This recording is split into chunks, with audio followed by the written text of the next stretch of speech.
Pemirsa Hasanah, tidak dapat dipungkiri hampir setiap usaha yang dijalankan para pengusaha atau bisnismen selalu membutuhkan modal, sedikit maupun banyak. Akan tetapi sebagai seorang muslim kita dituntut menggunakan modal yang halal dalam menjalankan usaha, agar rezeki yang dihasilkan dari usaha tersebut menjadi rezeki yang halal dan berkah sesuai perintah Allah Subhanahu wa Ta'ala. Maka makanlah yang baik dari rezeki yang telah diberikan oleh Allah kepadamu, dan syukurilah nikmat Allah jika kamu benar-benar menyembahnya. Quran Surat An-Nahl ayat 114. Meski begitu, tidak sedikit pengusaha yang menjalankan usahanya dengan modal yang haram.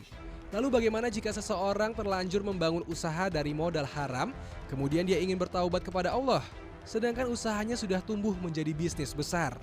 Apa yang harus dilakukan? Meneruskan usahanya atau menghentikannya dan mulai dari nol?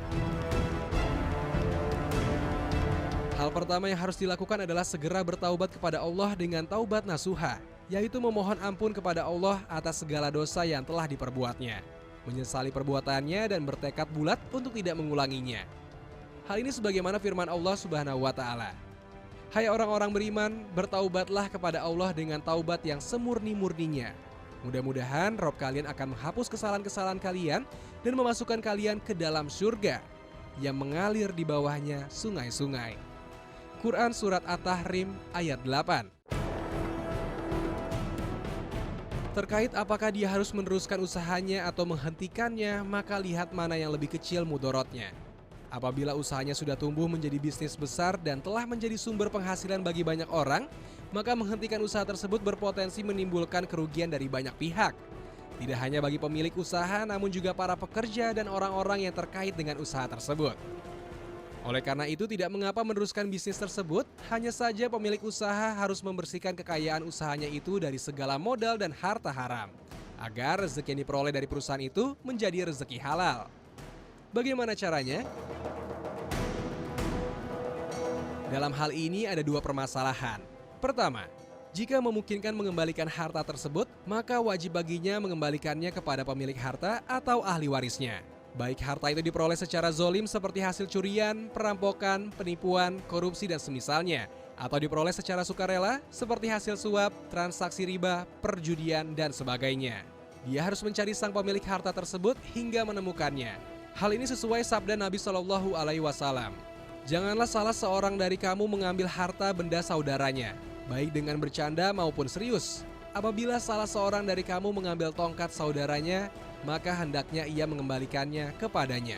Hadis riwayat Ahmad, Abu Dawud dan At-Tirmizi. Kedua, jika tidak memungkinkan mengembalikan harta itu pada pemiliknya padahal telah berusaha keras mencarinya, maka hendaknya ia menginfakkan harta itu dengan mengatasnamakan sang pemilik harta. Bisa diinfakkan kepada fakir miskin atau disalurkan untuk kepentingan umum bagi kaum muslimin, dan ini merupakan bentuk usaha terakhir yang bisa dilakukan seseorang dalam bertaubat pada Allah dari harta haram. Allah Subhanahu wa Ta'ala berfirman, "Bertakwalah kamu kepada Allah semampu kamu." Quran Surat At-Taghabun ayat 16. Hal ini seperti yang pernah dilakukan sahabat Abdullah bin Mas'ud radhiyallahu anhu. Dalam kitab Madarijus Salikin, Ibnu Qayyim menyebutkan Abdullah bin Mas'ud pernah membeli seorang budak wanita dari seseorang. Ketika ia masuk untuk mempertimbangkan harganya, tiba-tiba tuan budak itu pergi. Abdullah bin Mas'ud pun menunggunya hingga lama, namun sang tuan tak kunjung kembali. Maka Abdullah bin Mas'ud bersodakoh seharga budak itu seraya berkata, "Ya Allah, pahala sodakoh ini untuk tuan budak wanita ini. Jika ia ridho, maka pahalanya untuknya. Tetapi jika ia datang dan meminta harganya, maka pahalanya untukku. Dan ia memperoleh dari kebaikan-kebaikanku sesuai dengan kadarnya." Imam Al-Qurtubi dalam tafsirnya menambahkan, jika tersamarkan antara jumlah harta haram dan yang halal, maka hendaklah ia berusaha mengetahui perkiraan kadar harta yang harus dikembalikan, sampai dia tidak ragu lagi bahwa apa yang tersisa di tangannya telah bersih. Lalu ia kembalikan harta yang telah dia pisahkan itu kepada orang yang pernah dia zolimi hartanya atau yang ia ambil riba darinya. Jika telah putus asa dalam mencari orang tersebut, maka dia bersedekah dengan harta tersebut atas nama orang itu. Dan hal itu bukan termasuk sedekah tatawwu atau sunnah, melainkan bagian dari upaya menyelamatkan diri dan hartanya dari apa yang diharamkan Allah Subhanahu wa Ta'ala. Nabi Shallallahu Alaihi Wasallam bersabda, barang siapa yang meninggalkan sesuatu karena takut pada Allah, maka Allah akan memberinya ganti yang lebih baik. Hadis riwayat Ahmad. Wallahu alam bisawab.